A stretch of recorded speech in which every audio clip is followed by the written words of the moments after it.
ଜଗନ୍ନାଥ ଆପଣମାନଙ୍କୁ ପ୍ରଜ୍ୟୋତିଷୱାଲକୁ ସ୍ୱାଗତ। ଭଗବାନ ସୂର୍ଯ୍ୟ ହେଉଛନ୍ତି ସମଗ୍ର ଜଗତର ଜୀବନଦାତା। ତାଙ୍କର କିରଣରେ ପୃଥିବୀ ଆଲୋକିତ ହୁଏ, ତା ସହିତ ଜୀବ ଜଗତ ଜୀବନ ପାଏ ଏବଂ ଆମ ଶରୀର ଓ ମନରେ ନୂତନ ଶକ୍ତି ଜାଗ୍ରତ ହୁଏ। ହିନ୍ଦୁ ଧର୍ମରେ ସୂର୍ଯ୍ୟଦେବଙ୍କୁ ଭଗବାନଙ୍କର ପ୍ରତ୍ୟକ୍ଷ ସ୍ୱରୂପ ବୋଲି ଗ୍ରହଣ କରାଯାଇଛି। ତେଣୁ ରବିବାର ଦିନ ସୂର୍ଯ୍ୟନାରାୟଣଙ୍କୁ ଭକ୍ତିର ସହିତ ପୂଜା କରିବା ଓ ବ୍ରତ କରିବାର ବିଶେଷ ମହତ୍ତ୍ୱ ରହିଛି। ଆଜିର ଏହି ଭିଡ଼ିଓରେ ଆମେ ଜାଣିବା ଯେ ରବିନାରାୟଣ ବ୍ରତ କ'ଣ, ଏହି ବ୍ରତଟି କାହିଁକି କରାଯାଏ, ଆଉ ରବିନାରାୟଣ ବ୍ରତ କେବେ ପଡ଼ୁଛି, କ'ଣ ପଡ଼ୁଛି, ତା ସହିତ ତାର ଅମୃତ ବେଳା କ'ଣ ରହିଛି, କେଉଁ ସମୟରେ ଆପଣ ପୂଜା କରିବେ, ତାର ମହତ୍ତ୍ୱ କ'ଣ, ଆପଣ ସବୁ ଏଇ ଗୋଟେ ଭିଡ଼ିଓରେ ଜାଣିବେ। ତ ରବିନାରାୟଣ ବ୍ରତର ମହତ୍ତ୍ୱ କ'ଣ ପ୍ରଥମେ ଜାଣିବା। ତ ପୁରାଣରେ ବର୍ଣ୍ଣିତ ରହିଛି ଯେ ସୂର୍ଯ୍ୟଦେବଙ୍କୁ ଶକ୍ତି, ଆଲୋକ, ଆରୋଗ୍ୟ ଓ ସମୃଦ୍ଧିର ଦେବତା ଭାବରେ ପୂଜା କରାଯାଏ। ସୂର୍ଯ୍ୟଦେବଙ୍କୁ ଭକ୍ତିର ସହିତ ପ୍ରାର୍ଥନା କରି ମନୁଷ୍ୟ ନିଜ ଜୀବନର ଅନ୍ଧକାର ଦୂର କରିବା ସହିତ ମନରେ ସକାରାତ୍ମକ ଶକ୍ତି ମଧ୍ୟ ଆଣିଥାଏ।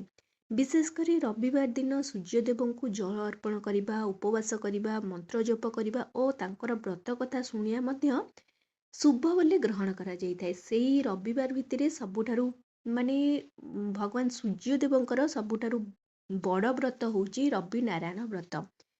କୌଣସି ବି ମାସରେ ଏହି ରବିନାରାୟଣ ବ୍ରତଟି ପଡ଼ିଥାଏ, କିନ୍ତୁ ଯଦି ସେଇ ଗୋଟେ ଯେକୌଣସି ମାସରେ ଶୁକ୍ଲପକ୍ଷ ଥିବ, ତା ସହିତ ରବିବାର ଥିବ, ତା ସହିତ ଏକାଦଶୀ ପଡ଼ୁଥିବ, ତାହେଲେ ଯଦି ଏଇ ତିନୋଟି ଜିନିଷ ରହିଥିବ, ଶୁକ୍ଲପକ୍ଷ ସହିତ ରବିବାର ସହିତ ଯଦି ଏକାଦଶୀ ପଡ଼ୁଛି, ତାହେଲେ ସେହି ଦିନଟିକୁ ରବିନାରାୟଣ ବ୍ରତ କହୁଛନ୍ତି।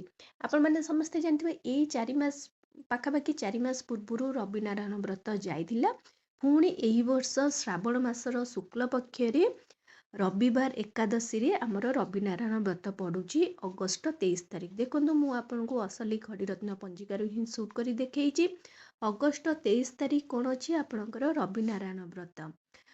ରବିବାର ଦିନ ରହୁଛି, ଏକାଦଶୀ ରହୁଛି, ତା ସହିତ ଶ୍ରାବଣ ମାସର ଶୁକ୍ଲପକ୍ଷ। ଏଇ ଦିନ ଶିମ୍ବ ଖାଇବା ମନା ଅଛି। ତା ସହିତ ତାର ଅମୃତ ବେଳା ଆପଣ ଯଦି ଗୋଟେ ଭଲ ସମୟରେ ପୂଜା କରିବାକୁ ଚାହୁଁଛନ୍ତି, ମୁଁ ତାର ମଧ୍ୟ କହିଦେଉଛି। ଅମୃତ ବେଳା ରହୁଛି ସକାଳ 6:22ରୁ 9:42 ମଧ୍ୟରେ ଗୋଟିଏ। ମାହେନ୍ଦ୍ର ବେଳା ଅମୃତ ବେଳା ଠାରୁ ମାହେନ୍ଦ୍ର ବେଳା ଆହୁରି ଶୁଭକର ହେଇଥାଏ। ତ ମାହେନ୍ଦ୍ର ବେଳା ଗୋଟେ ହେଉଛି 6:22 ମଧ୍ୟରେ, ସୂର୍ଯ୍ୟୋଦୟରୁ 6:22 ମଧ୍ୟରେ ଗୋଟେ, ଆଉ ଗୋଟେ ରହୁଛି ଅପରାହ୍ନ 1:01ରୁ 1:51 ମଧ୍ୟରେ। ଦେଖନ୍ତୁ, ବିଶେଷ କରି ରବିନାରାୟଣ ବ୍ରତଟି ତୃତୀୟ ପହରରେ 12ଟା ପରେ ପୂଜା କରାଯାଇଥାଏ। ଆପଣ ଯଦି ମାହେନ୍ଦ୍ର ବେଳାକୁ ଦେଖିବେ, ଗୋଟେ ବହୁତ ଭଲ ସମୟ ଅଛି ଯେ ଅପରାହ୍ନ 1:01ରୁ 1:01ରୁ ପୁଣି 1:51 ପର୍ଯ୍ୟନ୍ତ। ତ ଏଇ ସମୟ ମଧ୍ୟରେ ଆପଣ 1:01 ପରେ ଆପଣ ପୂଜା ଆରମ୍ଭ କରିପାରିବେ। ପୂଜା ଯେତେବେଳେ ଆପଣ ଶେଷ କରିପାରିବେ। ଯଦି ଆପଣ ଅମୃତ ବେଳାରେ କରିବାକୁ ଚାହୁଁଛନ୍ତି କି ଆପଣ ପ୍ରଥମ ଥର ପୂଜା କରିବାକୁ ଚାହୁଁଛନ୍ତି, ତାହେଲେ ଭଲ ସମୟରେ ଆପଣ ପୂଜା କଲେ ତ ଭଲ ହେଇଥାଏ। ତ ଏଇଟା ରହୁଛି ଆପଣଙ୍କ କଥା। ତ ଏଇ ସମୟରେ ଆପଣ ପୂଜା କରନ୍ତୁ। ତା ସହିତ ଆମେ ରବିନାରାୟଣ ବ୍ରତ କ'ଣ ପାଇଁ କରିବା ସେଟା ବି ଜାଣିବା ଦରକାର। ଆମେ ଯଦି ଗୋଟେ ଓଷା କରୁଛେ କି ବ୍ରତ କରୁଛେ, ତାର ଆମେ କ'ଣ ପାଇଁ କରିପାରିବା।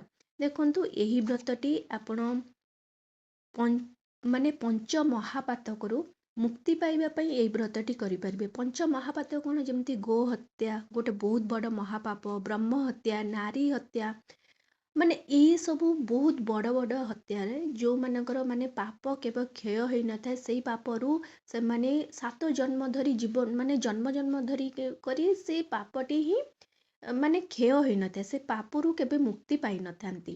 ତ ଏଇ ରବିନାରାୟଣ ବ୍ରତ କଲେ ଏହିଭଳି 5 ମହାପାତକରୁ ସେମାନେ ମୁକ୍ତି ପାଇଥାନ୍ତି। ତା ସହିତ ଯେଉଁମାନେ ଅପୁତ୍ରିକ, ଯାହାର ଛୁଆ ପିଲା ହଉନାହାନ୍ତି, ତାଙ୍କ ପାଇଁ ମଧ୍ୟ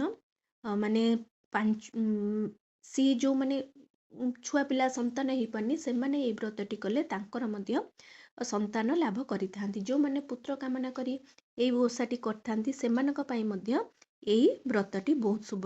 ତା ସହିତ ଯେଉଁମାନେ ଧନ ଲାଭ ପାଇଁ କି ନିଜର କୌଣସି ମନୋକାମନା ପୂର୍ଣ୍ଣ କରିବା ପାଇଁ ତ ଏଇ ବ୍ରତଟି ମଧ୍ୟ କରିଥାନ୍ତି।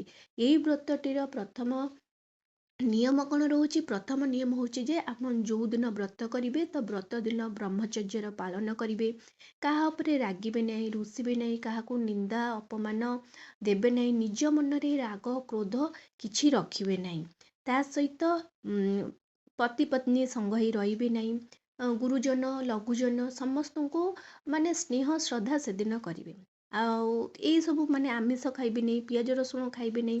ଏକବାର କରିବେ, ଯେହେତୁ ରବିବାର ଅଛି ପୂଜା, ତ ଏକବାର ଶନିବାର ଦିନ ବିନା ପିଆଜ ରସୁଣ ଆମିଷ ତ ବିଲକୁଲ ଖାଇବେ ନାହିଁ। ବିନା ପିଆଜ ରସୁଣ ଖାଦ୍ୟ ଖାଇ ଆପଣ ରହିବେ। ଶନିବାର ମଧ୍ୟ ଏକବାର ଯେମିତି କରିବା କଥା ଏକବାର କରିବେ, ତାପରେ ମାନେ ରବିବାର ଦିନ ପୂଜା କରିବେ। ଦେଖନ୍ତୁ, ମୁଁ ପୂଜା ଭିଡ଼ିଓ ବହୁତ ପୂଜା ବିଧି କେମିତି ରବିନାରାୟଣ ବ୍ରତର ମୁଁ ପୂର୍ବ ଭିଡ଼ିଓ ମାନେ ବହୁତ ସାରା ଭିଡ଼ିଓରେ ଆପଣଙ୍କୁ କହିଛି। ଆଉ ସେଠି ଯାଇ ଆପଣ ଦେଖିପାରିବେ ଯେ ତାର ପୂଜା ବିଧି କ'ଣ। ତା ବ୍ୟତୀତ ମୁଁ ଆଉ ମାନେ ସର୍ଟକଟ୍ରେ ବି କହିଦେଉଛି। ମାନେ ଏଇ ପୂଜାରେ ବିଶେଷ କରି 7ଟି ଜିନିଷର ମହତ୍ତ୍ୱ ବହୁତ ଅଧିକ ଥାଏ। ମାନେ ଯାହା ବି ଆପଣ ସୂର୍ଯ୍ୟନାରାୟଣଙ୍କୁ ଅର୍ପଣ କରିବେ ସବୁ 7ଟି ଦୁବ, 7ଟି ବରକୋଳି ପତ୍ର, 7ଟି ଫୁଲ, 7ଟି ଫଳ, 7ଟି ଅରୁଆ ଚାଉଳ ବା 7ଟି ଅକ୍ଷତ। ଅରୁଆ ଚାଉଳ ଯଦି ଆପଣ ଅର୍ପଣ କରୁଛନ୍ତି, ସେ ଅରୁଆ ଚାଉଳ ଅଭଙ୍ଗା ଅରୁଆ ଚାଉଳ ହେଇଥିବ, ଆଉ ସେଥିରେ ଟିକେ ଆପଣ ହଳଦୀ ଲଗାଇଦେବେ। ତା ସହିତ 7ଟି ମଣ୍ଡା ବା କାକେରା, 7 ଘିଅ ସୂତାରେ ବ୍ରତଟି ହେଇଥିବ, ସେଥିରେ 7ଟି ଗଣ୍ଠି ପଡ଼ିବ। ସେଇ 7ଟି ଗଣ୍ଠି ମାନେ ସୂର୍ଯ୍ୟଦେବଙ୍କ ନାମରେ ହିଁ ପଡ଼ିବ। ତା ସହିତ 2ଟି ଗୁଆ ଏହି ପୂଜାରେ ଲାଗିବ। ଗୋଟେ ଭଗବାନ ସୂର୍ଯ୍ୟଙ୍କ ନାମରେ, ଗୋଟେ ଭଗବାନ ମାନେ ନାରାୟଣଙ୍କ ନାମ, ପ୍ରଭୁ ନାରାୟଣଙ୍କ ନାମ। କାରଣ ସେଦିନ ଏକାଦଶୀ ଅଛି, ତାଙ୍କୁ ସୂର୍ଯ୍ୟ ନାରାୟଣ ମଧ୍ୟ ସମ୍ବୋଧିତ କରାଯାଇଥାଏ। ବା ରବି ନାରାୟଣ ତାଙ୍କୁ କହୁଛନ୍ତି। ରବିର ଅର୍ଥ ଭଗବାନ ସୂର୍ଯ୍ୟ, ନାରାୟଣ ହେଉଛନ୍ତି ପ୍ରଭୁ ନାରାୟଣ। ତେଣୁକରି 2ଟି ଗୁଆ ଲାଗିଥାଏ। ତାପରେ ଆପଣ ଯେଉଁ ବ୍ରତଟି ପୂଜା ହେଇଥିବ, ସେଇ ବ୍ରତଟି ଆପଣ ଯଦି ପୁରୁଷମାନେ ପୂଜା କରୁଛନ୍ତି ସେମାନେ ତାଙ୍କର ଡାହାଣ ହାତରେ, ଯଦି ମହିଳାମାନେ ପୂଜା କରୁଛନ୍ତି ତାହେଲେ ସେମାନେ ବାଁ ହାତରେ ପିନ୍ଧିପାରିବେ। ତା ସହିତ ଆପଣ ଏଇ ପୂଜାଟି ମନ୍ଦିରରେ କରିପାରିବେ। ନହେଲେ ମାନେ ଆପଣ ମନ୍ଦିରରେ ମାନେ ଆପଣ ଲକ୍ଷ୍ମୀ ନାରାୟଣ ମନ୍ଦିର ବା ଖାଲି ନାରାୟଣଙ୍କ ମନ୍ଦିର, ସେଇ ମନ୍ଦିରରେ ଆପଣ ପୂଜା କରିପାରିବେ। ଯଦି ମନ୍ଦିରରେ ସେମିତି କିଛି ସୁବିଧା ନାହିଁ, ତାହେଲେ ଚଉରା ମୂଳରେ କରିପାରିବେ। ଯଦି ଆଜିକାଲି ବର୍ଷା ଦିନ ଜୋରସୋରରେ ଲାଗିଛି, ଯଦି ଚଉରା ମୂଳରେ ବି ପୂଜା କରିପାରୁନାହାନ୍ତି, ତାହେଲେ ଆପଣ ଚାହିଁବେ ଯଦି ଆପଣଙ୍କର ପୂଜା ଘରେ ମଧ୍ୟ କଳସ ସ୍ଥାପନା କରି ଏଇ ପୂଜାଟି ମଧ୍ୟ କରିପାରିବେ। ଦୀପ ଧୂପ ଚନ୍ଦନ ସିନ୍ଦୁର ମାନେ ଅର୍ପଣ କରି ଆପଣ ଯେମିତି ପୂଜାର ବିଧି ଅଛି, ମୁଁ ଅଲଗା ଭିଡ଼ିଓରେ କହିଛି, ସେମିତି ଆପଣ ପୂଜା କରିବେ। ପୂଜା ଶେଷ କରିସାରିଲା ପରେ ଆପଣ କ'ଣ କରିବେ? ଭଗବାନ ସୂର୍ଯ୍ୟଙ୍କୁ ଜଳ ଅର୍ପଣ କରିବେ ବା କ୍ଷୀର ଅର୍ପଣ କରିବେ ବା ହଳଦୀ ପାଣି। ତ ଏହିପରି ଆପଣ କିଛି ଅର୍ପଣ କରିପାରିବେ, ମାନେ ସୂର୍ଯ୍ୟଦେବଙ୍କୁ ଅର୍ଘ୍ୟ ଦେବେ। ତାପରେ ସୂର୍ଯ୍ୟଦେବଙ୍କର ନାମ ନେଇ ଆପଣ କ'ଣ କରିବେ? ଏଇ ବ୍ରତଟି ଆପଣ ସମ୍ପୂର୍ଣ୍ଣ କରିପାରିବେ। ତା ବ୍ୟତୀତ ଆପଣ କ'ଣ କରିବେ? ସେଦିନ କ'ଣ ଖାଇବେ କ'ଣ ନାହିଁ, ସେଦିନ ଆପଣ ଅନ୍ନ ଭୋଜନ କରିବେ ନାହିଁ। ଆପଣ ଚାହିଁବେ ଯଦି କେବଳ ଯେଉଁ ଠାକୁରଙ୍କର ଭୋଗ ଅଛି, ମଣ୍ଡା କାକରା ଅଛି, ତ ସେଇଟା ଖାଇ ଆପଣ ମାନେ ରହିବେ। ଆଉ ତାପରେ ଆଉ ଗୋଟେ କଥା ମନେ ରଖିବେ ଯେ ଯେପର୍ଯ୍ୟନ୍ତ ପୂଜା ଶେଷ ହେଇନାହିଁ, ସେ ପର୍ଯ୍ୟନ୍ତ ଆପଣ କିଛି ଖାଇବେ ନାହିଁ କି ପାଣି ପିଇବେ ନାହିଁ। ପୂଜା ଶେଷ କରିସାରିଲା ପରେ ପ୍ରଥମେ ପ୍ରସାଦ ଗ୍ରହଣ କରିବେ, ତାପରେ ଅଲଗା ଜିନିଷ ଆପଣ ଖାଇପାରିବେ। ଠିକ୍ ଅଛି। ଆଉ ରାତ୍ରିରେ ଆପଣ କିଛି ଖାଇବେନି, ବିଶେଷ କରି ଅନ୍ନ ଭୋଜନ ବିଲକୁଲ କରିବେ ନାହିଁ। ଯେହେତୁ ସେଦିନ ଏକାଦଶୀ ଅଛି ମଧ୍ୟ, ତ ବିଲକୁଲ ବି ଆପଣ ଅନ୍ନ ଭୋଜନ କରିବେ ନାହିଁ। ଅନ୍ନରେ ଆପଣ ଖିଚୁଡ଼ି ଧରିପାରିବେ, କ୍ଷୀରି ଧରିପାରିବେ। ତ ଏସବୁ ଆପଣ କିଛି ଅର୍ପଣ ମାନେ ଖାଇବେ ନାହିଁ। ତା ସହିତ ଆଉ ଗୋଟେ କଥା ମନେ ରଖିବେ ଯେ ସୂର୍ଯ୍ୟଦେବଙ୍କର କୁ କେବେ ବି ଆପଣ କ'ଣ କରିବେ?